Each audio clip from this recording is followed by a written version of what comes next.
Amin sɔgɔlen bɛ Chérifula Jabaranin na k'a daminɛ Mali kɔnɔ fo Mali kɔ kan an bɛ foli ni tanu di aw bɛɛ lajɛlen ma k'a jira la k'a fɔ aw b'a la k'aw ka jɛmukan min filɛ a bɛ wele nanzarakan na jeunesse développement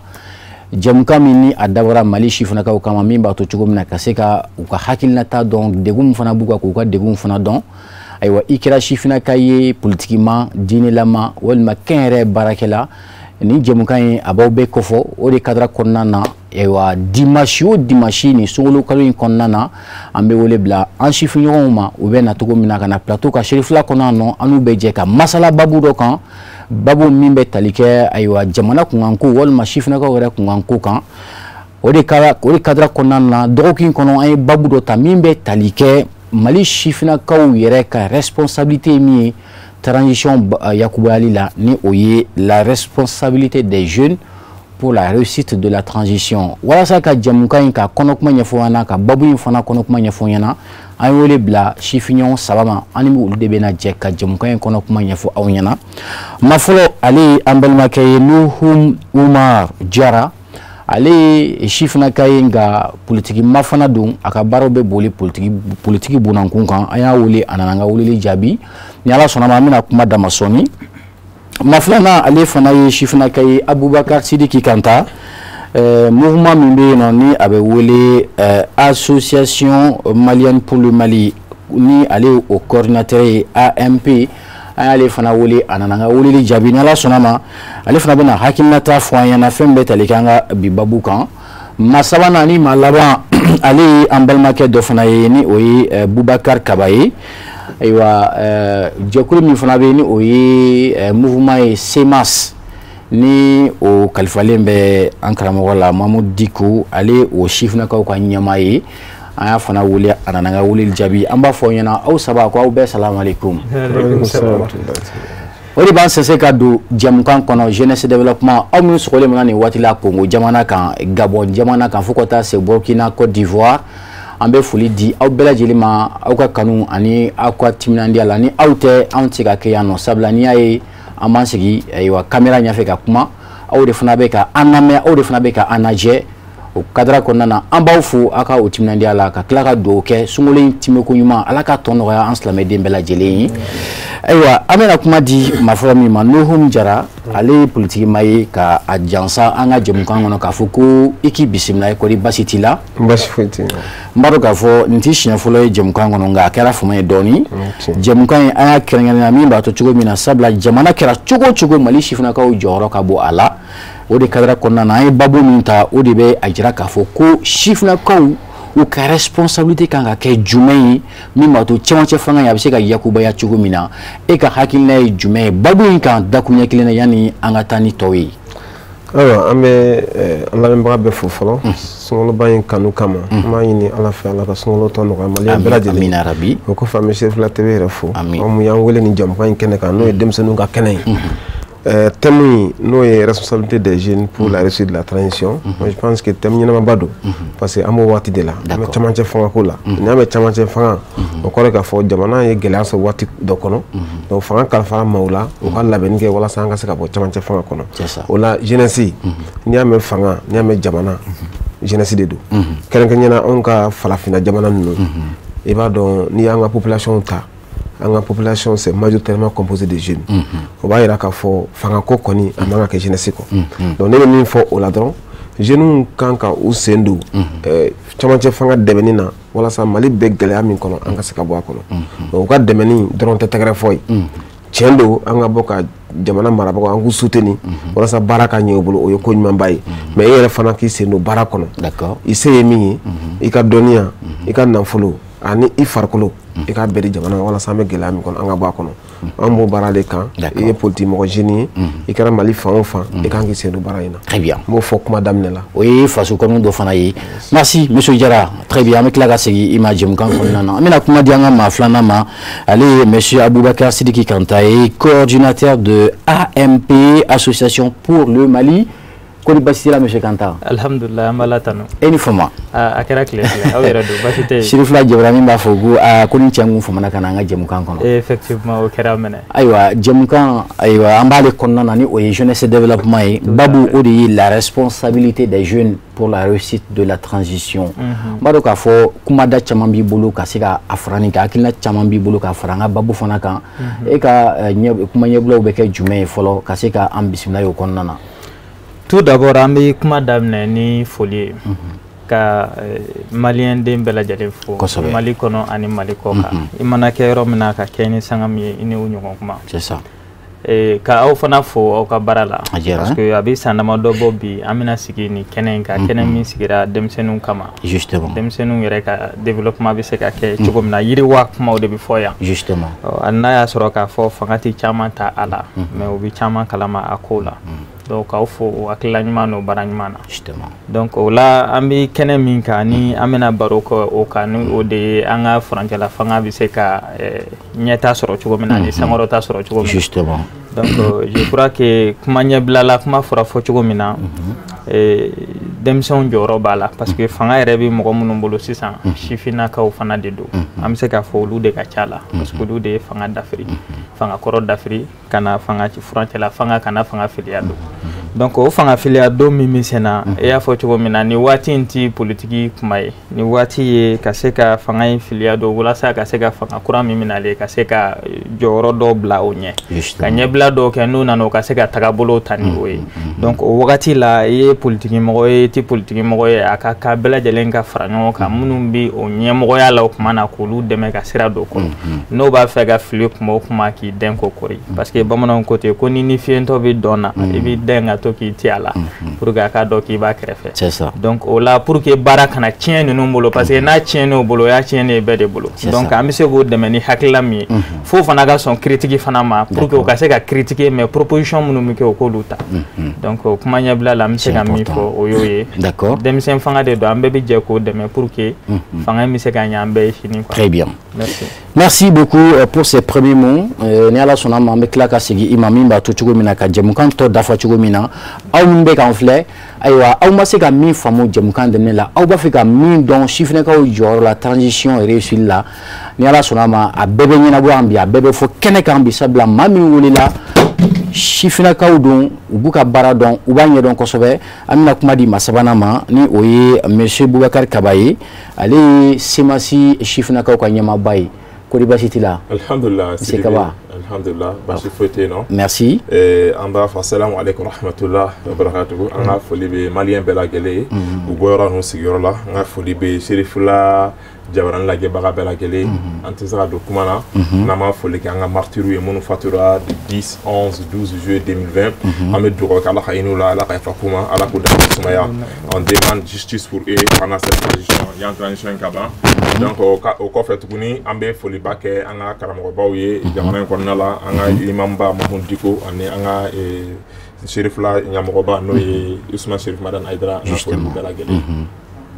donc ye ñinigal mu ngi ni au denguna tola j'espère que au kelen do ne fenata la justement voilà donc transition qu'on a la chifina ka joro pele la transition qu'on a la parce que ni ay transition natira chifina ka chama di ti sacrifier pour que transition be sena ka seganati donc au rato ñe kuma dana ni martyrin nga kuma yi moko chama di fatura mouvement la mouvement na ko mouvement M5 RFP moko di fatura ka je uniko pour que fanga jugu mu kuma kuna o fanga junga se kata ka boyno o mo mo bora o mo 90% avec les jeunes de avec les chifena ka on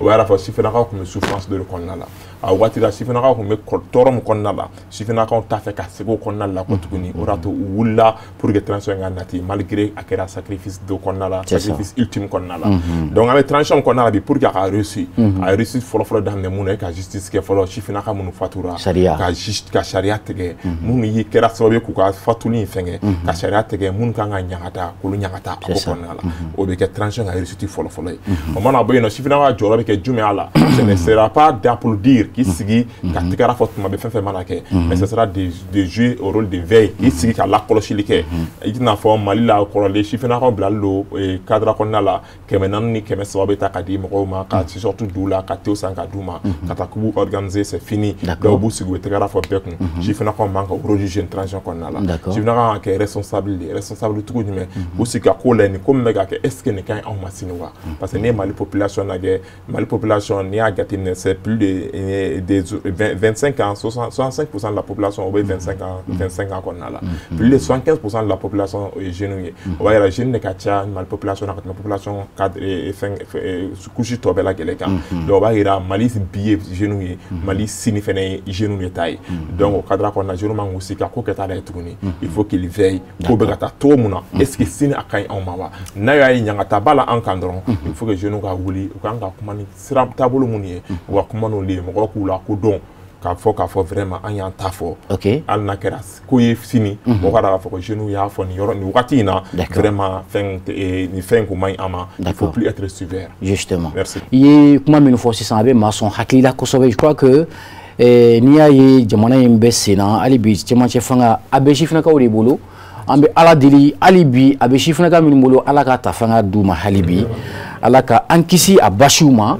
donc monsieur Jara an bɛ tila ka segin e ma je crois que n'a fɔra ko jamana ka ɲɛta n'a fɔra jamana ka bɔ nɔgɔ la a bɛ fɔ ko sifinnakaw de jɔyɔrɔ ka bon a la kosɛbɛ monsieur Kaba y'a fɔ a ka kuma na k'a fɔ ko ayiwa waati tɛmɛnenw na sifinnakaw de ka wulikajɔ bonyana ka se ka yɛlɛma don jamana kɔnɔ nka n'a ma ɲɛ k'a fɔ yɛlɛma bɛɛ ka don jamana kɔnɔ hali ni a y'a sɔrɔ a bɛɛ ma kɛ sa nka caman kɛra sabula kabini waati jan an bɛ cɛmancɛ fanga kɔnɔna na nka e bolo mun de kan ka kɛ min b'a to hali bi cɛmancɛ fanga anw sifinnakaw bɛ se ka an yɛrɛ y'a kɔnɔ kosɛbɛ.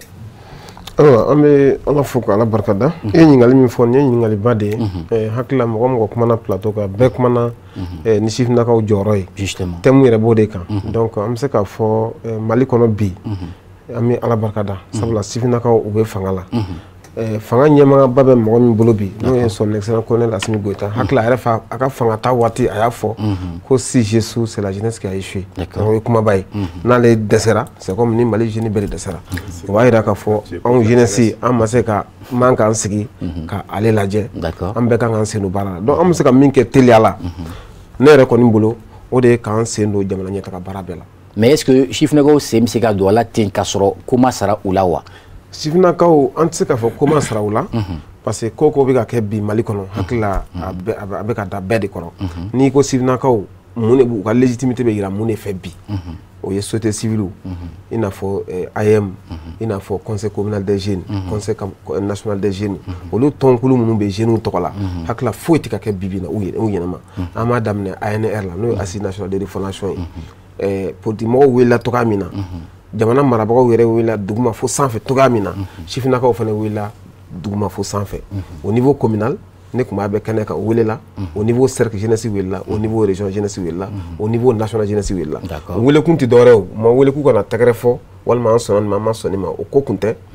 baara min kun ni jamanadenw bɛ ka jɛ k'a labɛn n'o de y'an ka hakilina di jamana bɛ taa taabolo kura min kan n'a wele ANR hakili la jeunes ye u sen don nin baara in bɛɛ la u ka fɔtaw fɔ u ka hakilinaw fana an bɛ se k'a fɔ caman taara en compte parce que mɔgɔw ɲɛ b'a la bi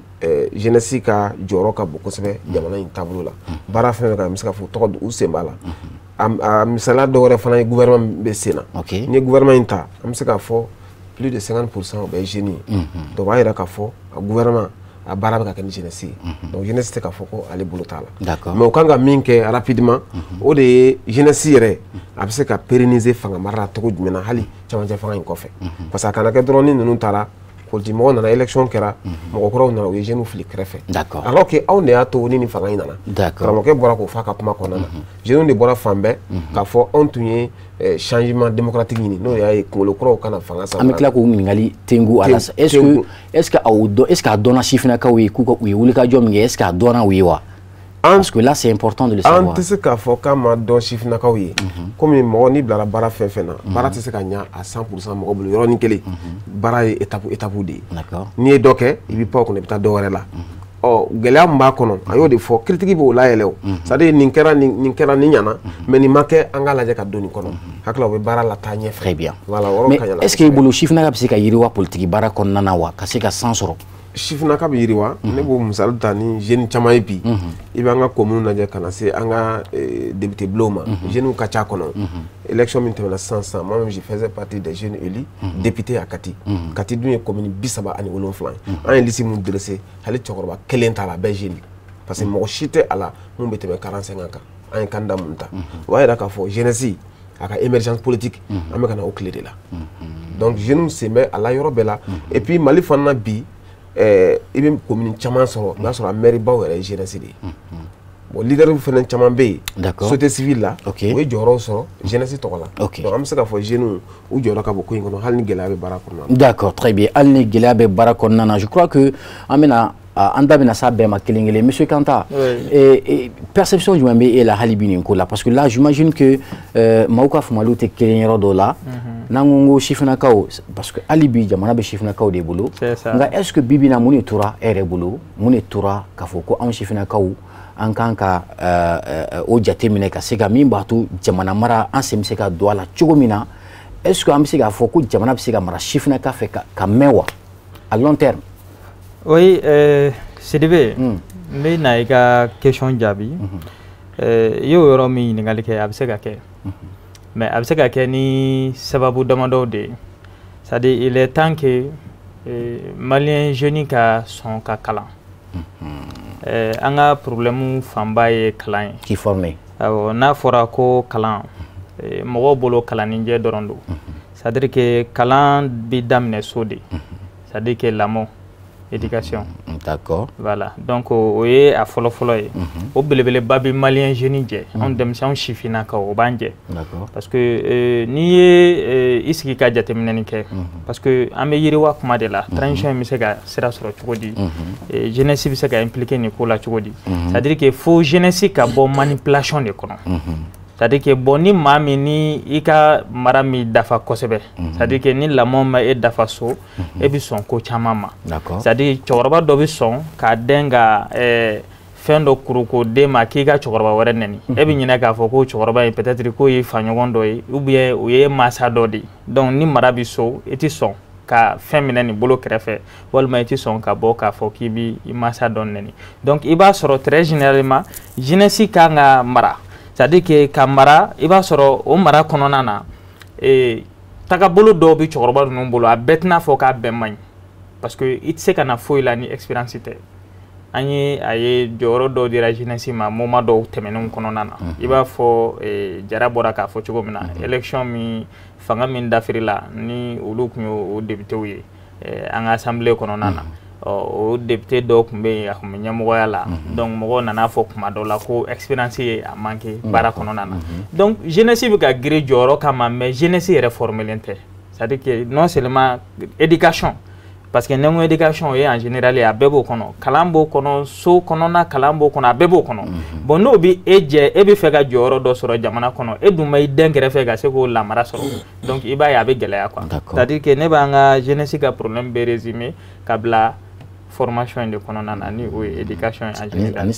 donc maintenant a bɛɛ b'o de kɔnɔ ni marala i bɛ wuli i bɛ baara kɛ o parce que mara de b'a f'i ɲɛna k'i kan ka wuli k'i cɛsiri k'e man ka sigi k'i jigi da dɔ kan o ka taa kɛ ka na di e ma donc ni bɛɛ bɛ mara in de kɔnɔna na donc mara ninnu i bɛ n'a ye k'a fɔ c'est à dire cɛkɔrɔbaw sen b'a la mais an denmisɛnw sen b'a la maintenant bi technologie fɛnw kɛra sababu ye mɔgɔw bɛ ka faamuyali dɔw kɛ donc an bɛ k'a dɔn k'a fɔ effectivement cɛkɔrɔbaw ye fili dɔ kɛ mais an denmisɛnw yɛrɛ ye fili dɔ kɛ o exemple caman bɛ yen quoi n'i ye 91 ta k'a lajɛ 26 mars la o ye mɔgɔw bɔ ka taa mot di fali ma ko démocratie o démocratie nana kɛ mun ye o nana kɛ parti politique nana créer fan bɛɛ fɛ o parti politique nana jamana da k'a kantigɛ k'a boso i y'a faamuya o démocratie bɛna kuma min na o y'a sɔrɔ jɔnni tun bɛ président la Musa Tarawele tun bɛ yen mais minnu nana ni démocratie en ce jour là a y'a fɔ olu ɲɛna ko la démocratie est luxe pour les Maliens donc o don o yɔrɔnin ma faamuya a tɛ n'a fɔ n bɛ ka Musa tanu dɛ parce que Musa fana kɛrɛfɛ mɔgɔ dɔ tun bɛ yen bi o tigi bɛ premier ministère la an bɛ se k'a fɔ n k'o tigi hali n'a tun tɛ démocratie contre la mais mɔgɔ minnu nana ni démocratie ale n'olu tun tɛ sira kelen fɛ ɔ n'a fɔra 91 ko o fanga nana dafiri 2021 ou 2020 kɔnɔna la o mɔgɔ kelenw ka tila ka fara ɲɔgɔn kan tuguni minnu kun ti tɔgɔ de démocratie fɛ minnu kun bɛ démocratie kɛ ka tila kana fara ɲɔgɔn kan tuguni kana mana wɛrɛ birimariɲɔgɔn ɲɛna ko M5 ka tila kana tuguni diinɛmɔgɔw fana sen don o ko kɔnɔ tuguni ka bɔ ni c'est à dire que n bɛ fɛ ka min fɔ politique ani diinɛ ko nana ta ka fara ɲɔgɔn kan kana a don mɔgɔw hakili ma non seulement misiriw kɔnɔ kana don mɔgɔw hakili ma hali denbaya hali kabilaw kɔnɔna na donc walidenw bɔra ka t'o di fali ma ko démocratie o jɛma ma kɛ i b'a fɔ n balimakɛ ye da maga kuma na donc o dun minnu ye mɔɔw bɔ ka mɔɔw se ko dɔ ma o mɔgɔ kelenw de bɛ fanga la bi hali n'o bɛɛ tɛ yen donc mun y'a to olu wulila ko fanga dɔ ma ɲi k'o fanga dafiri ka na fanga la ka tila ka ci tuguni o kuma olu bɛ jɛ ka fara ɲɔgɔn kan don min na k'a fɔ ko fanga dɔ in ma ɲi olu kun dalen t'a la k'a fɔ k'u bɛ se ka jɛ ka continuer ni ɲɔgɔn ye donc o jeunesse kelen min ni anw y'o ye ni tɔw bɛ so ni dɔw sara o jeunesse kelen de faralen don ɲɔgɔn kan toujours hali bi dɔw b'a la k'a ma ɲi dɔw b'a la k'a ma ɲi an tɛ ka hakili sɔrɔ donc o la ne b'a fɔ dɔrɔn ko mɔgɔw k'u sigi k'u miiri ka ɲini ka mara lanate mais éducation kɔnɔna la mais pour vous il faut quel modèle de jeune aujourd'hui malien jeune kan ka kɛ mun jeune modèle bi yɛrɛ bolo malien jeune kan ka kɛ jateminɛlikɛlaba de bi ne bolo ka jateminɛni kɛ ka lamɛnni kɛ ka kekuya ka lajɛli kɛ ka ɲɛ dayɛlɛ ka lajɛli kɛ kunu min fɔra min kun bɛ k'o fɔ kunu ani bi min bɛ ka fɔ mɔgɔ kelen min kun bɛ ka nin fɔ kunu a n'a bɛ ka min fɔ bi est-ce que kelen don wa c'est à dire que mɔgɔw tɛ k'o janto o dalakan na bilen mais mun de bɛ ka na ni nin bɛɛ ye nata nafolo wari est-ce que e bɛ k'a faamuya wari parce que an tɛ ka sɔn baara ma donc baarakɛbaliya n'i ma sɔn baara ma mɔgɔ toute personne qui n'est pas c'est-à-dire qui ne travaille pas il n'est pas indépendant mɔgɔ n'i tɛ baara kɛ c'est-à-dire que e t'i yɛrɛ ta ye quoi Modibo Keïta y'o de fɔ Malien indépendance bɛna taa yɔrɔ min na a ko pour mieux assurer l'indépendance il faut le travail pour que ka se ka c'est-à-dire yɛrɛ ta ka se ka sinsin fo an ka sɔn baara ma bon Mali bɛ jɔ ni taabolo saba ye an bɛ ka baara an bɛ ka sigi plateau minnu kan ka débat minnu kɛ nin tɛ Mali jɔ ninnu tɛ Mali jɔ dɛ nin ye tubabuw français ka système de olu fɛ yen dugukolo tɛ yen ka sɛnɛ kɛ olu fɛ yen baji tɛ yen ka mɔni kɛ olu fɛ yen kungo tɛ yen ka bagan mara bon anw fɛ yan dugukolo de bɛ yen an kan ka sɛnɛ kɛ a fɔra an bɛɛ y'a kalan école la k'a fɔ ko Mali jɔsen ye saba ye agriculture élevage et la pêche an ka segin sɛnɛ ma an ka segin ka bagan mara wa an ka segin ka mɔni kɛ Mali b'i yɛrɛ sɔrɔ ni nin damadɔ de ye jago bɛ sɔrɔ ka nin bɛɛ lajɛlen englober donc n'an tora c'est à dire que dɔ b'a fɔ yan dɔ b'a fili ɲan fɛ maa o maa bɛ fanga la sisan nɔ a cɛkɔrɔba fara a denmisɛnnin kan a politique mɔgɔ a fɛn o fɛn bɛ yen nin bɛɛ bɛ yɛrɛkun ɲini de la nin si tɛ Mali ko la donc o la transition min bɛ yen an k'a essayer minnu bɛ yen sisan dɛ hali ni olu ma ɲi dɛ an k'a essayer teliya la o ka se ka kalafili labɛn joona tagalen ɲɛfɛ an b'an da don o kɔnɔ o ka taa ka bɔ yen fanga ka di politiciens ma donc o b'a kɛ min ye an ka jɛ k'o lajɛ. Alors pour préparer les élections ce n'est pas quelque chose de très facile a bɛ labɛn kosɛbɛ de donc je crois que an da bɛna s'a ma dɔɔni nka an b'a fɛ ka ɲininkali min tɛnku monsieur Kaba la et parce que n'a jateminɛ bi bi in na monsieur Kanta y'a fɔ ko sifinna kan ka kɛ maa min bɛ jateminɛ kɛ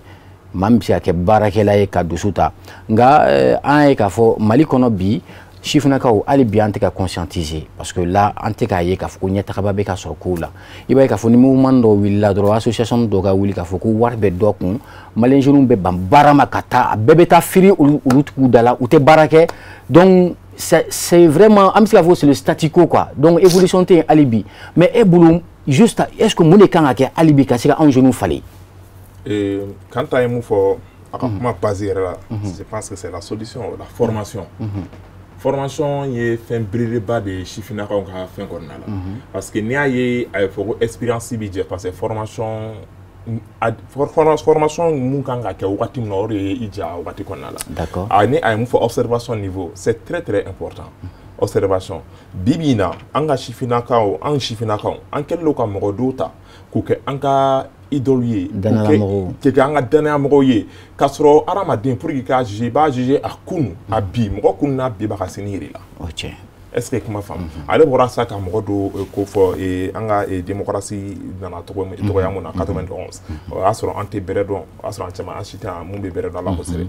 Musa Tarawele ka wagati la ko mɔgɔ min bɛ premier ministre la bi o tun bɛ Musa Traoré ka jeunesse mɔgɔw fɛ mais o mɔgɔ kelen mɔgɔ min ye o ka fanga bi Musa Traoré ka fanga bi mun kɛra mun bɛ Musa Traoré ka jeunesse fɛ n'o y'an ka premier ministre actuel il a travaillé avec ces gens de la démocratie ale travaille la a kɛra ministre de la démocratie in kɔnɔna la donc juste pour vous dire que ane mɔgɔw bɛ kuma dɔw fɔ kunun ka tila ka na bi ka na segin a kuma kelen ka na au contraire fɔ tatemɛnɛ suscité bɔ mɔgɔw t'u bafoué mɔgɔw t'u foyi alors que o fɛn ninnu fɛn tɛ danbelako tɛ danbelako tɛ a ye mun fɔ observation au fɛn niveau ye an sifinnakaw bibi in na an jɔyɔrɔ kan ka kɛ jumɛn de an kan ka kɛ sababu ye mɔgɔ an jɔyɔrɔ fɔlɔ kan ka kɛ mun ye ça c'est la formation. D'accord. Ni formation donna ba la sifinnakaw ka niveau la i bɛ domaine o domaine na ka formation don ba la a ka ca Ala fɛ an bɛ fili bɛ dɔgɔya an ka kɛwalew la fili bɛ dɔgɔya cogo di par exemple an bɛ transition min kɔnɔna la bibi in na transition in jɔsen belebeleba dɔ ye jumɛn ye transition in kɛlen de ka jɔsen belebeleba dɔ kɛ ko Mali kura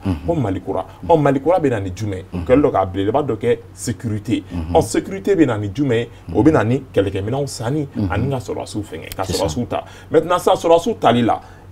an bɛ k'a ye k'a fɔ mɔgɔ a bɛ fɔ ko Mali sɔrɔdasi ma ca Mali sɔrɔdasi ma ca ko pour que ka kɛ sɔrɔdasi i k'a don si dɔ kɔnɔ ka don si dɔ kɔnɔna la sifinnaka baden bɛ yen nɔ minnu b'a fɛ ka kɛ sɔrɔdasi ye sɔrɔdasiya nege b'u la u b'a fɛ ka taa jamana défend jamana kanu b'u la nka ils sont bloqués ni critères dɔw ye minnu b'a kɛ sababu ye u tɛ se ka don fɛn kɔnɔna la o ye kelen ye filanan mais transition in ka fɛngɛba dɔ kɛra jumɛn tuguni o ye ka vidéoman former o vidéoman ninnu olu caman ye jumɛn a caman ye sifinnakaw de ye o sifinnaka ninnu u formera k'u kɛ mɔgɔ sugu jumɛn ye wari de bɛ ta ka d'u ma ka fɛnw d'u ma ni mɔgɔ min bɛ yen nɔ dɔrɔn n'o bɛna wuli ka kuma dɔrɔn wari bɛ d'u ma k'o tigi la bourgeois k'o tigi neni ou bien u bɛ machine ta ka machine bila ka kuma mɔgɔw tɔgɔ la ka mɔgɔw dɔgɔya ka mɔgɔw bourgeois vraiment Mali t'o jamana ye Mali ye jamana ye jamana mun na fɔ éducation bɛ jamana min kɔnɔna la a ye mun fɔ mara éducation bɛ Mali kɔnɔna la a ka ca Ala fɛ sous-région ka dɔgɔ éducation bɛ mun bɛ o kɔnɔna la an ka du ni an ka duw lajɛ Mali majorité bɛɛ silamɛ de ye éducation religieuse bɛ an ka du bɛɛ lajɛ kɔnɔna la an ka éducation religieuse in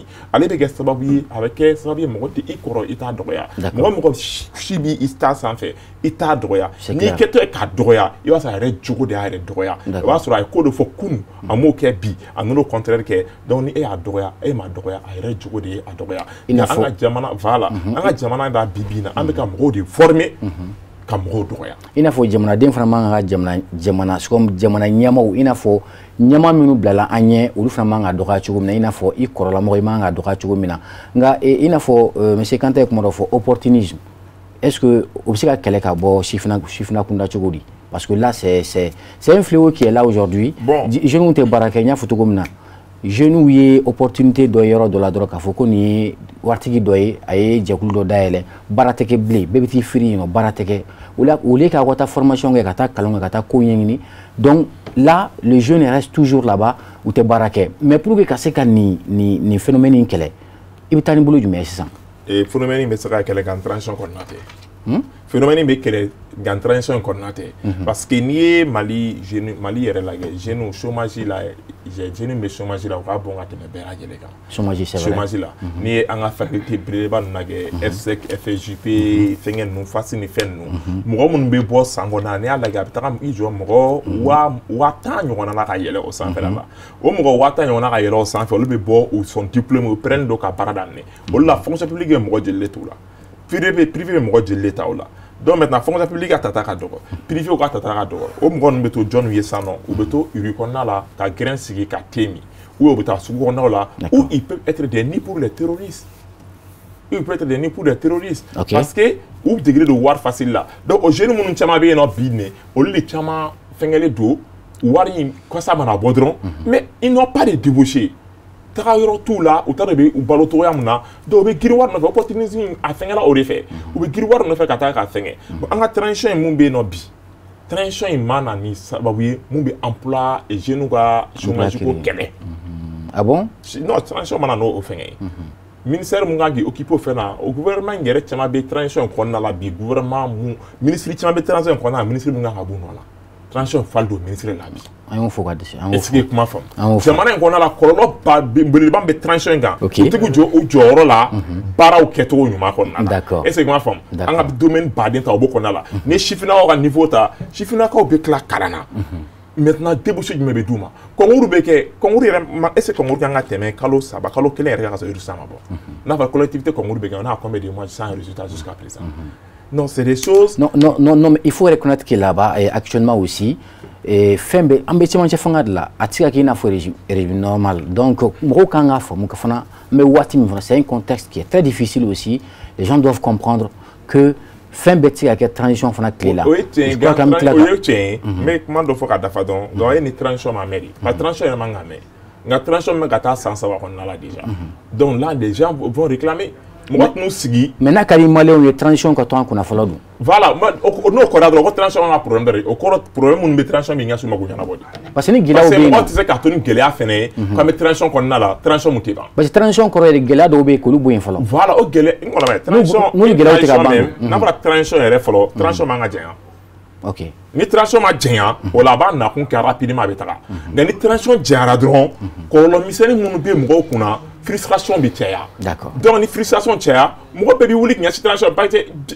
ne problème est là, abin dala. Ne temps conforme. Très bien. Voilà. Très bien. Avec la comment dit moi. Je vais appuyer ça encore et on va relancer cette même question à monsieur Diarra. Ça c'est par rapport au chômage des jeunes aujourd'hui. Là, c'est un fléau aujourd'hui qui prend une ampleur fulgurante par rapport au chômage. Il va y avoir moun yake au koji borami. Parce que n'y a qu'à faire, c'est vrai, à mes demandants, nous connaissons, tu m'as fangado. Nga, et n'a pas qu'à faire, à bien chiffrer encore des boulots. Et chiffrer encore des fana jorodo. C'est grâce aux jeunes ou également qu'aux transitions y fana nana. Nga, n'y a qu'à faire qu'à faire que chômage tchale même mali konobi parce que aïra la qu'à faire que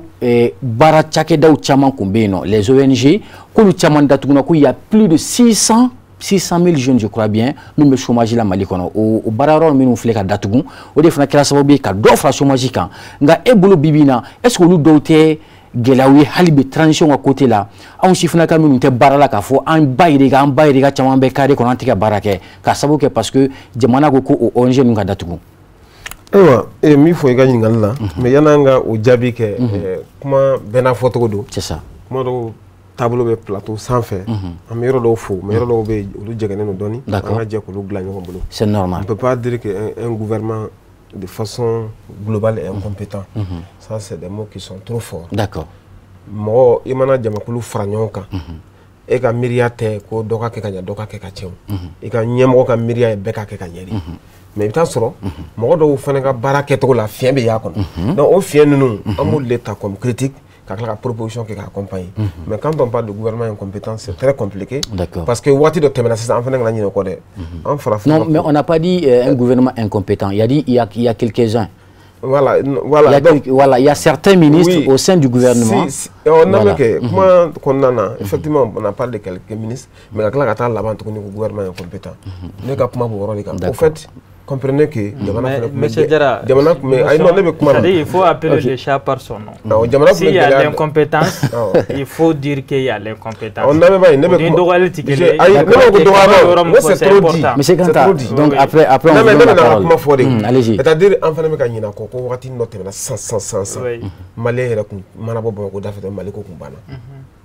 donc ça c'est l'insécurité. Un gouvernement de transition qui est ouvert sur plusieurs sentiers. Et puis attaquer sur plusieurs fronts. Du problème badé ne mon global nous. Alors faut ça. Non, sur le plan sécuritaire, le bilan est satisfaisant. Le bilan est satisfaisant. Oui, c'est ça. Au fait, Ali Barako Mbekafoni. Effectivement, Barako Mos, gouvernement chiti bien comme M. Kafoko, où il y a un jeunesse problème d'emploi, où il y a à régler même à 60%. Le gouvernement au Djamana est titien. Avec femme, même en Europe là, chaque jour vous voyez les gens, on met actualité dessus. Donc le problème est femme. Mais au Bella, le gouvernement quand même a fait des efforts sans faire les avocats. Il y a des efforts qui sont faits, surtout dans le domaine du recrutement militaire. Mais est-ce que ces efforts-là sont salutaires? Je dirais que ces efforts-là sont salutaires, mais ne sont pas satisfaisants. Dans la majorité? Dans la majorité. Parce qu'Albi m'a obéi. Et puis, pour qu'il y ait une question de jamais, c'est qu'il y a comment. Il y a comment une force, c'est très pertinent. Quand il faut que chemin des jeunes, avec un Walangata, ou un Ferret même à la. Ferret bas de à la. Mais Ferret, je crois que ça commence d'abord par le gouvernement. Le gouvernement doit changer sa politique d'éducation. Parce que nous avons un tableau, nous avons un élément d'eau là. On a tourné pendant 20 ans. D'accord. Au tableau changé du main, il y a une certaine inadéquation au Mali entre formation et emploi. Quand on attaque Maoukou sans fait, nous boira au Baratanga Djamanako. Au Bigan Sagana, vous formez 10 000 jeunes en sociologie. Ils finissent. État de concours tant que la filière sociologie n'est pas sollicitée. Vous formez des gens en histoire archéologie, plus de 20 000 personnes, ils sortent au Kabara Fengete. Vous formez des gens à filière Tchamamba Debe. Donc, État Kangaladje, Mali là, besoin de du même Mali en Bolobi, car faut qu'on ait un kalan qui a danga demsoma. Nous, boira, gouvernement Utah, gouvernement Utah, Vitaros ou Yala. Ni a klanga orientation tableau yelema kosebe. D'accord. O wi yelema do geleya ko bara geleya ko la. Voilà, nous me fait quand sinsi oro kan kosebe. D'accord. Maintenant par rapport à la question formation, ça aussi c'est un aspect important, mais quel type de formation et quel genre de formation? Ça aussi c'est important. Mais est-ce que les chômages là sont-ils liés à la bon, comme on le dit, la fermeture des ONG? Bon, c'est pas suspension de Huawei, je ne sais pas, mais est-ce que vous fana ni do la chômage kan way bulu. Écoute, moi j'aime au critique une fois que c'est vrai qu'à quelques mani à Kagele parce que ONG Mounoumbe la plupart c'est des ONG internationales. Nous rentrer là-dedans. Comme nous me barra ou fait, nous ou barra ou nous rentrer là, diago et chômage avait accentué. C'est vrai. Mais en gagnant qu'il n'a faut que ça c'est une fin en soi. En réalité, on fait une solution vraiment là. Solution bala. Parce que pourquoi pas les ONG nationales? Oui, une solution. ONG nationales. Mais est-ce que Fangabou là et que je nous ai recruté wa? Fangabena, ONG do bi o mu mataw, Mali on do ONG do créer au lieu centre, au lieu Toguna Otewa. Mais baro Mali ONG qui a ségrégation code, sélection code, ni d'autres n'ont pas été ta. Voilà bon. ONG nous datuguna parce que certains titres font abambulu au lieu de par leurs compétences. Voilà donc ni oluté no kafoko. Là je vais revenir vers Kanta parce que là ni a déterminé nere wuli la dono là kafoko Sidibé mon a été émission aussi kafoko chômage des jeunes parce que ONG Tchaman Koumen Mala ou Datuguna, coup de goût Tchaman dans plus de 600 jeunes au chômage là-bas. Je dis que c'est pertinent et vraiment c'est compliqué. Est-ce que Bibina obéit Mouna au Bekera, Kafukuka, ONG Datuguna? D'accord. Est-ce que Diatemina Kerafolo, Chifina Kamumina to Barantana wa? D'accord. Monsieur Sylvie Ala Kambe, ça va pas. C'est-à-dire que Bamanan Gote, ko Fenduguni Fly, Kelenta quoi. C'est-à-dire que entre le mal et le pire, il vaut mieux choisir le mal. Je crois que jeunes mounou chômage là, c'est ce qu'on appelle le mal. ONG mounou Datugura, Malima Datugo Tarade. Tarakada Munka, parce que a mis fin de kono. Il va faire un dame au la salle la cana. Bella Jalemba donc à fort. Suni ka combine. Il va mettre des codes de coutru jenna. Ma baïreka obisa. C'est vrai, chama me kabola. Donc ONG au Tara parce que Mali be fait kakaire. Ami fait kanga territoire be récupérer. Sura subo baralo. Mogo ni ko kiti fait pour fort. C'est-à-dire que funi yi batiena. La restitution. Donc a Bella Jalen c'est ka dafa tiendo. Mais Kanine chi fin kelen fana ma kataka toto. D'accord. Il va faire fo chugo mukuma kono. Sécurité intise kana yoroni kele parce que sécurité intien kera mena. Rébellion mimi malade, ça des rébellion be depuis avant Modibo. Rébellion be. Donc Modibo kana ke kana se Moussa ma kana se président ma phobie ambola. Donc ni mo mi ko kibiso ko ba transition ni kele ngono yengalon tige quoi. Mais il se ka chama ke. Donc je crois que à mi niveau mi ba phobie vraiment m'en profiter à mi sur la souffle là. Maintenant au faux là, c'est-à-dire que yoroni do fana be ni no ameka bolu kala mo wori mari hibika ke. C'est-à-dire autant ibeka nana koko le Mali d'abord, ma famille d'abord. Maintenant avec ces militaires là aussi tient do mena mega ça. Maintenant voilà que le Mali croit. Maintenant avec à d'abord ma promotion d'abord le grain. D'accord. Donc il ni coucher fait à kalaje, il na ya avec à ketende. Basina déterminé fanga bena aka wati do fanga bena ka mo fana do ibeka ka watu la koko ibeka dendo clandestine ko do nga transition fana wati la ay wa ko do fana o fana na ke here do fana be ka ke le grand d'abord mais c'est-à-dire que ni ya yengo formation o de be ke sababu ami boni pe kono c'est-à-dire ni formation nyana ma be c'est-à-dire eti se ga mo do ta ka bla ro do la mini yoro mi mankan o ti se ka ke quoi donc problème de formation de be il va dans mi wo chi chamana Sidibé ni formation be atike ni sigi ka jatemina ni ke bi Mali kono journaliste tiara awere munu ye journaliste ye awere bi ma chama yo boko ka bara ke ni afura ko ba attaque ba foko no ko chroniqueur do ou bien ko activiste do ou bien ko vidéo manu do bon anga kuma kono ni be de yo parce que i b'a fɔ jara y'a fɔ cogo min na kalan de bɛ ka taa kɛ mɔgɔw kun c'est-à-dire kalan min baara tɛ sɔrɔ c'est-à-dire que ole k'an ka mɔgɔw former ka kalan ko bɛna baara kɛ an bɛ ka chômage an bɛ ka mɔgɔw former ka bila chômage de la institutionnellement o de la effectivement n ko formation mun ka saba c'est-à-dire que sɛnɛ baganmara ani mɔni a bɛɛ bɛ nin de kɔnɔna na jago in de bɛna ka na nin bɛɛ couvrir quoi parce que nin bɛɛ bɛ laban ni jago de ye c'est-à-dire Mali b'i yɛrɛ sɔrɔ nin ye mɔgɔ minnu ye nin fɔ mɔgɔw de don mɔgɔ minnu sigira ka miiri kosɛbɛ kosɛbɛ ka jamana in kunu lajɛ k'o don fana lajɛ ka tila ka sigi ka miiri sini na n'o ye bi ye quoi d'accord donc Mali bɛ se k'i yɛrɛ sɔrɔ n'o de ye problème de formation de problème de formation on a l'a dit et an bɛ tila ka segin tuguni k'a fɔ o ni o ye kalan ye kalan ta fanfɛla kawuriya yɔrɔ bamanankan na ka se ka kalan kɛ cogo min na i ka se ka k'i yɛrɛ ta ye i ka se ka kɛ nafasɔrɔ sira fana ye jamana ma ani i balimaw fana ma effectivement o ye gɛlɛyaba ye je crois que ni ala sɔnna ma an bɛna babu fana sigi o kan voilà c'est important et puis yɔrɔnin dɔ fana bɛ yen kuma sera o ma n'o ye gouvernement ou bien ministre dɔ bɛ gouvernement kɔnɔ o kan incompétence kuma fɔli min fɔra ministère kelen ma ciblé mais ministère b'a dɔn incompétence bɛ ministre min na e b'o dɔn i ka jɔyɔrɔ la i b'o dɔn bɛɛ b'i yɛrɛ kalama c'est à dire mɔgɔw k'i kɛ maa dɔ ye i k'i yɛrɛ nɛgɛ k'i kɛ maa dɔ ye mais e yɛrɛ ye min ye e b'o dɔn bɛɛ b'i yɛrɛ dɔn min bɛ ka baara kɛ min tɛ ka baara kɛ bɛɛ b'o dɔn mais yɔrɔnin dɔ bɛ yen f'an k'o fana fɔ dɔw ka baarakɛbaliya t'o nɔ ye dɛ dɔw ka baarakɛbaliya ye gɛrɛn d'abord de ye n y'o de fɔ kuma kɔnɔna na parce que moyen dɔw de bɛ yen gouvernement ka budget talen don ka tila ministère dɔw de ni ɲɔgɔn cɛ donc ministère dɔw bɛ yen olu ka hakɛ ka dɔgɔ donc i b'a sɔrɔ o kan ka se ka mouvement dɔ kɛ a tɛ ka se ka kɛ o bɛ yen dɛ o bɛ yen puis fana yɔrɔnin dɔw bɛ yen ni nɔ ni mɔgɔw b'o ɲɛ cɛ a kan o ye tiɲɛ de ye c'est à dire gouvernement bɛɛ kɔnɔna na c'est à dire position bɛ yen i b'a sɔrɔ sɔrɔdasiw ni sɔrɔdasiw nana ni ministre minnu ye olu n'o ka clan bɛ yen i b'a sɔrɔ M5 min fana nana o fana n'a ka clan bɛ yen donc n sen minɛ yan fɛ n bolo minɛ donc c'est à dire bɔ ka k'o kɔnɔ o de bɛɛ ye problème de formation ye c'est à dire que o nana mission dɔ de kama mission in bɛ yen o nana mission de kama maliyɛnw farala ɲɔgɔn kan concertation nationale la ka feuille de route dɔ de bɔ k'o di baara kan ka kɛ ni o ye donc je crois que ni o de bɛ ka bila donc n'o bilala dɔrɔn o bilali de bɛ ka na ni gɛlɛya caman ye o mɔgɔw b'a la gɛlɛya bɛ yen ONG bɛ ka taa kɛlɛ bɛ ka kɛ an bɛ ka minɛnw san an bɛ ka kɛ tan non fɛn damadɔ dɔrɔn de dira transition ma mission minnu dir'o ma transition k'o kɛ transition duman ATT y'a fɔ o ye transition duman o ye transition teliman de ye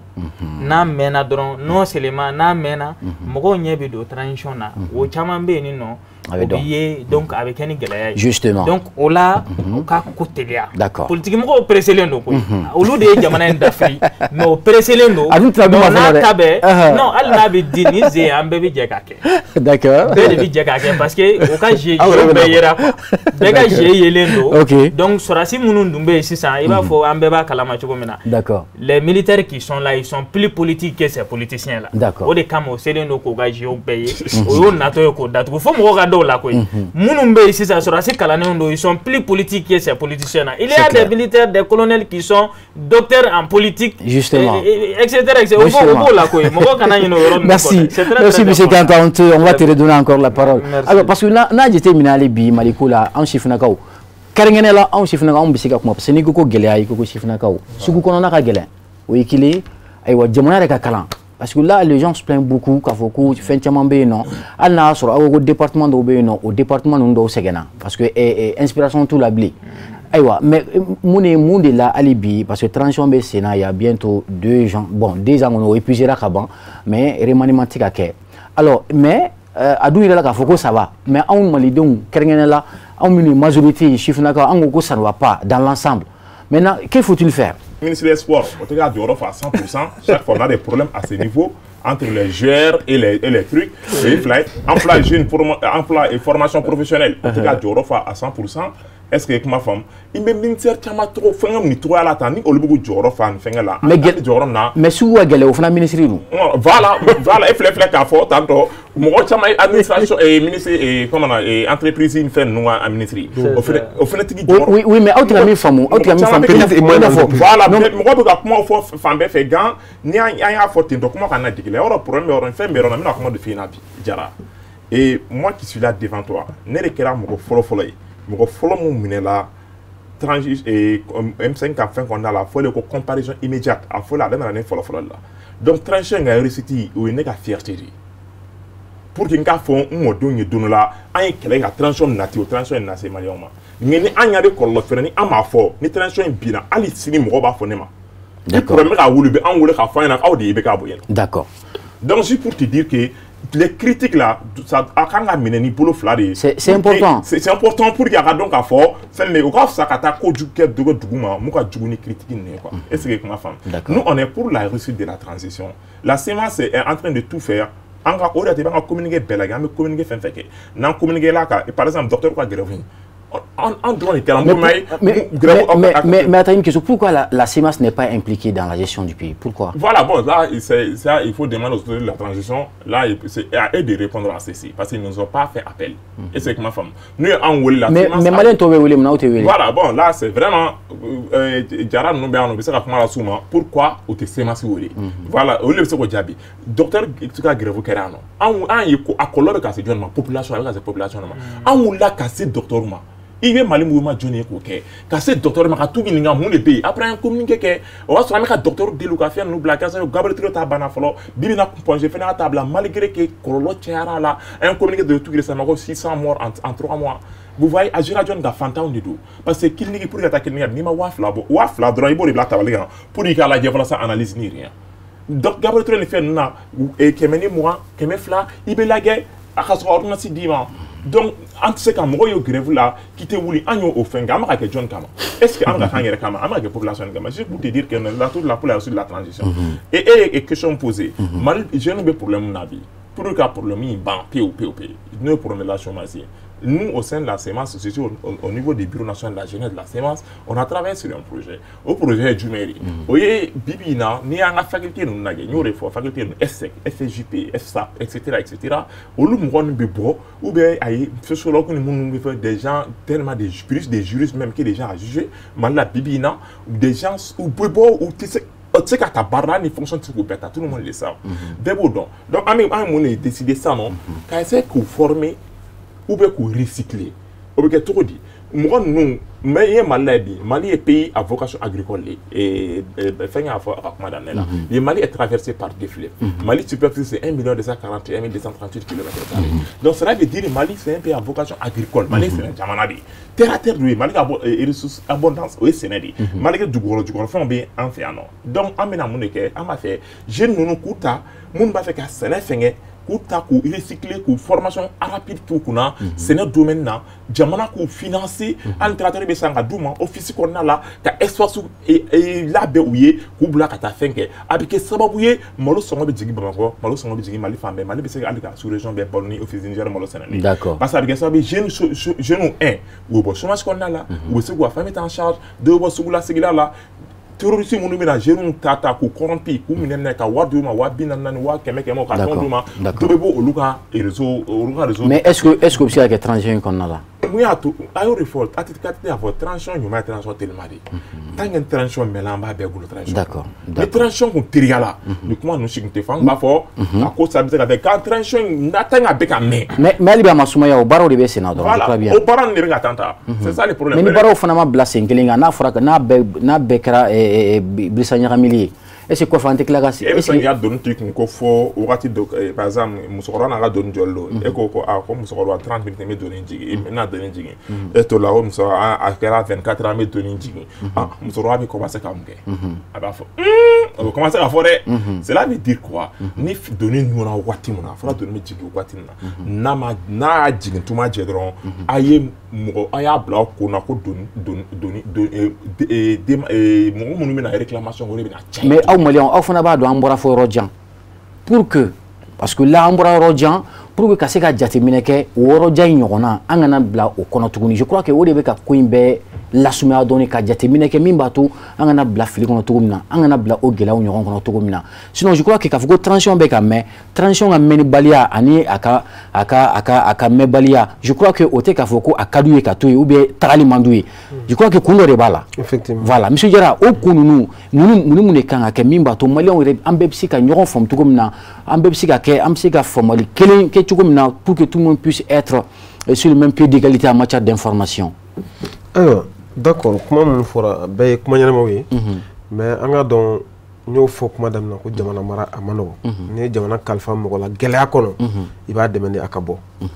an bɛ jamana marabagaw dɛmɛ hali bi jeunesse u interpellé nin kɛnɛ kan parce que an ka thème b'o de kan u interpellé nin kɛnɛ kan hali bi an ka transition fanga dɛmɛ walasa an ka bɔ nin gɛlɛya in kɔnɔ comme balimakɛ y'a fɔ to an ka taa le retour à l'ordre constitutionnel n'o ye politique mɔgɔw kana fanga la a ko fanga bɛ minnu bolo u fɛɛrɛ ka bon ni politique mɔgɔw yɛrɛ ye kuma in ye tiɲɛ ye mais a k'a dɔn fana ko sɔrɔdasi dɔrɔn tɛ se ka fanga baara kɛ sɔrɔdasiw ni politique mɔgɔw u bɛ ka jɛ ka kɛ donc pour que ka kuma jaabi Mali bɛ mun ɲini bibi in na teliya la maliyɛnw fɛ o de ye transition fanga kɛlen bɛ ka calendrier minnu boloda a bɛ ɲini fanga maralaw fɛ olu k'u jija k'o respecter minnu fana bɛ yen n'olu bɛ fanga ɲini na vraiment an ka bɔ ka jamana la gosili jamana marabagaw la gosiliba dabila an ka fara ɲɔgɔn kan nin calendrier min dilen filɛ nin a baara ka se ka kɛ. Mais pour que k'o dabila o bɛ kɛ cogo di ka jamana la gosi jamana la gosili dabilalen ye mun ye o ye bon mun bɛ ka marali kɛ o ka to a ka hakɛ kɔnɔ c'est à dire o ka to a ka sariya ka baara kɛ sariya ka baara kɛ i n'a fɔ sariya bɛ ka min kɛ sisan ka to ka maaw wele bɔgɔ jeninen kan bon mɔgɔw weleli bɔgɔ jeninen kan ne hakili olu fana ye écarté langage de ye comme u ma ɲangi fɔlɔ a fɔra u minɛna de kumakan yera kumakan ni sɛgɛsɛgɛliw bɔra a la ni min kan ka bila u bɛ bila o mais ne ka kuma bɛ min kan kɛrɛnkɛrɛnnenya la nka e fɛ weleli in bɛɛ est-ce que an bɛ se k'a fɔ ko a bɛɛ ka kan wa est-ce que a bɛɛ kun kan ka kɛ wa. Bon, le respect de la liberté d'expression, je crois que c'est un droit constitutionnel. Il faut marabagaw ye. D'accord. Kuma bɛɛ tɛ minɛ ni kuma ye. Ni min fana tɛ minɛ ni kuma ye, o ka bila ka tɛmɛ. Parce que n'a ma ɲɛ k'a fɔ ko an bɛ an sifinnakaw ka kɛnɛ de kan, an kan k'a fɔ anw kunnafonidilaw kɛrɛnkɛrɛnnenya la parce que là ces derniers temps an kun kɔnɔnafililen don, an kun ɲɛgannen don, an kun t'a dɔn an baaraɲɔgɔn dɔ kun tunna mais est-ce que o bɛɛ ye aïwa parce que là il faut le dire nous sommes des journalistes donc on va être solidaire de notre confrère. Monsieur Sylvain mimi ngonu foyer ami sora se fanga la sawara batigi fanga do marfatiku ka fanga do mais o be munira journaliste fara politique mogoka mimi politique la minti politique la ni bi kuma ga si kuma cogo la ni ye fobali fo min to lu kata fan fe o be boire ba mais est-ce que on a o kanga ko manga ke o ya ye ni ambi ordre légalité ni ordre constitution konona c'est-à-dire que ambi wakati min kono ba fo sisan nya fi cogo min adron ambi sura se fanga kono no ye frontière la fanga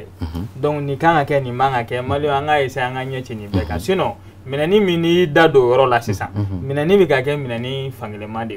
c'est-à-dire que awo ni dofo ni obi fanga de kun e bi mena mais ni dofo peut-être ni obita fanga ka faveur fait alno tiknye peut-être e bi toyi donc oroni fana bi se ka fo mena ni kala ko hakili to la voilà parce que oroni fana ba la doni et do bita sigi kuma do la ka kuma nga kele minonka do re bi portugais o be fo ko tradi anyi kele minonka bon en toute sincérité jamana bitami jamana re bi ka kele ke c'est-à-dire que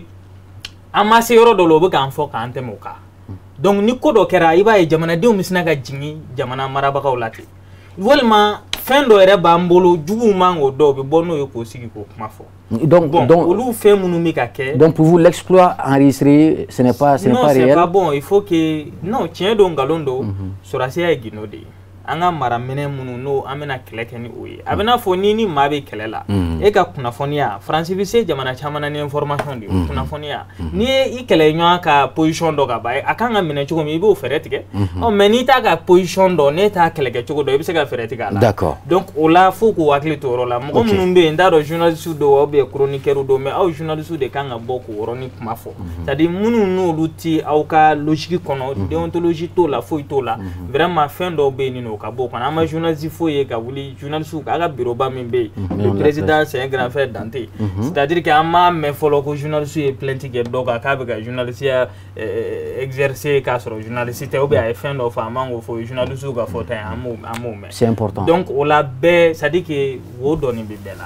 fien doni be ki jojo la sora su no tabe anga critique la no tabe journaliste no tabe amunu fana bi an hakla fo on wana na tabe parce parce que kuma dola bi position do tani doye. D'accord. Donc c'est voilà un peu quoi. Okay. Sinon yida magayoro ni menane menga kuma temeni ayoro no ye sharia ni wakati jeune munu mega mena jeune de. Ama mo koroba mena de. Fon mena nembe c'est ambo bla cadre jeunesse cadre konna d'une autre part. Donc maintenant munu fana bi ko mena tuguni shijo fana te ambo fana blo cadre konna. C'est-à-dire que anga donc a fo anga na son ka keleke ni mogodo ka hakila kele minti sharia kele sharia law de be do law munun be ni no law e yamoria keke mogodo di keke fendo e ka kla ka fo kibi sara ni kama e kan de barake donc ni barake ni mawre ka hakila minto yodro ce qui veut dire que ere sharia soso. D'accord. Donc au ko hakili to ronina vraiment au ka to sharia kono ka barake ni sharia yi donc pour que malion jigibi sigi parce que jamana mbo de finyana de Maouya Foshinwo yana ko l'injustice vaut mieux que deux autres. Donc si on fait pas attention Malvi kata deux autres parce que dans les deux autres il y a l'injustice, il y a tout ce que tu n'imagines pas bébé deux autres. D'accord. OK, monsieur Kanta, ce qu'on va faire rapidement, on va faire le tour de table par rapport aux solutions. Solution minunkanka nini mimbato kaseka ni fait une belle 5 ans. Donc est-ce que évolution aux solutions nganga du après vous donc monsieur Kaba vous allez aussi continuer avec les questions. Bon, solution mi mena bolo a folo e jumen aka gele de aka gele me malion ka danyo kona anga danyo kona anga nyola me anga kenyo fe anga blanc kuna ka foko ami furancela fanga de la furancela fanga yi ala ya kalifa mo mununa anga jega franyo ka ngo deme donc nyongol lame olu fana ka duguma mo lame munu mi ka fo ko lame c'est-à-dire que anga malin ta ka bla fembe sans fait olu fora doko wayu jamu jabi obala shini dogo foko ay jami jabi ke masake koroy fura foito la fo al ni sara isalen ko foko fo donc songa ko ma munu be bi o ka buyo ni buyo mu ka ko ka daw c'est ça donc o ka mali tambe ko mali to adambe la donc nek mi fe ka min fo kuma bakurumbala oye ani formation bo funyu fonga kuma damna na mbo fo alabana d'accord formation d'accord c'est très important. Ika kuma laban ibo to wala anga di kuma kuma laban membe ma oye ni balma ke munu bora ka baro ke sisa monsieur Kaba ka fara monsieur Jaraka ani ere ani Sherifila Jabarani be ka bela jalen fo mi tom mi fana togola tom fana fo c'est ça ka kla tuguni ka dugo ke jamana yi ami sungolo fana de la nu ye sinamo ka sungolo yi c'est ça ambo juma labana ami dugo kala ka time ko nyuma amina rabbi amina ko munu kera ka yafa amin amin amin bato mun kera ala ko bato amin rabbi amin bato mun be ala ka ya rabbi amina mun sona ka sa jamana yi ala ka amin amin rabbi mun fana ka kirubu no de sema ka tige ala ko tige ni fana ko ala ka jamana jo ala ka nga critique la ala ko clé ko ke ma clé amin rabbi c'est important. Merci beaucoup monsieur Kanta. Alors avec vous monsieur Kaba amirona bi Mali solution tout le monde peut pas solution donc la solution aller comment faut quand comment dans la éducation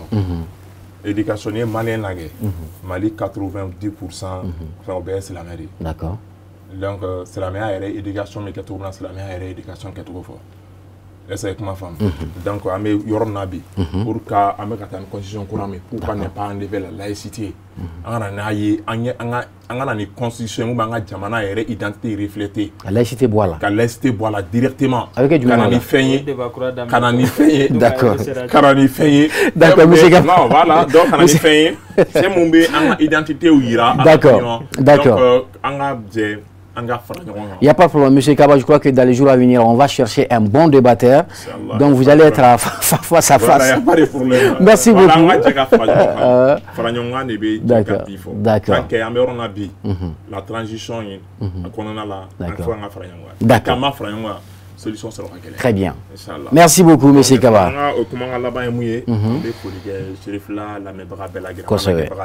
Inch'Allah.